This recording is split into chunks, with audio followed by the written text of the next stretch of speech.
Morgan would have done 10 crores. After seeing Morgan, this movie will get 30 crores, something like that, sir. That impact of Morgan will come here. Yes, Amen.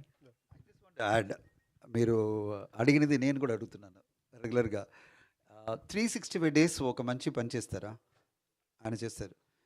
ఆయనకి ఏంటంటే cinema ఒక పిచ్చి, cinema ఒక passion, cinema ఒకటి. ఆయనకి 365 days 24 hours నేను సినిమాలో ఏదైనా చేస్తూనే ఉండాలి. This kind of passion I have not seen. People take rest, people ఆయన ఒక ఫిల్మ్ చేసిన తర్వాత ఫ్యామిలీతో పాటు ఒక బ్రేక్ తీసుకోవడం, ఆ తర్వాత 3 months 4 months తర్వాత ఇంకొక ఫిల్మ్ స్టార్ట్ చేయడం, 1 film or 2 films a year తీసుకొని రావడం, అలా మన ఈరోజు చూసాము, చాలా ఈరోజు చూసాము.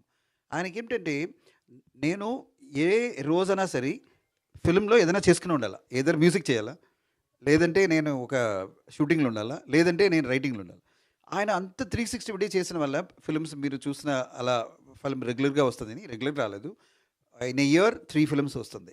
ఆయన ప్లాన్ ఏమిటంటే ఎవ్రీ ఇయర్ ఎవ్రీ 4 months ఒక ఫిల్మ్ రావాలని ఆ ప్లాన్లో ఉన్నారు ఆయన.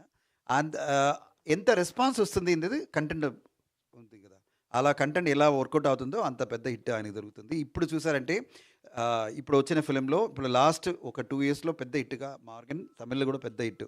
ఇప్పుడు 4th week కూడా చాలా బాగా నడుస్తుంది, ఇక్కడ కూడా ఫిల్మ్ నడుస్తుంది. So is very happy about that I'm putting in lot of effort continuously, but I'm getting the response increasingly. At this film will be a break through.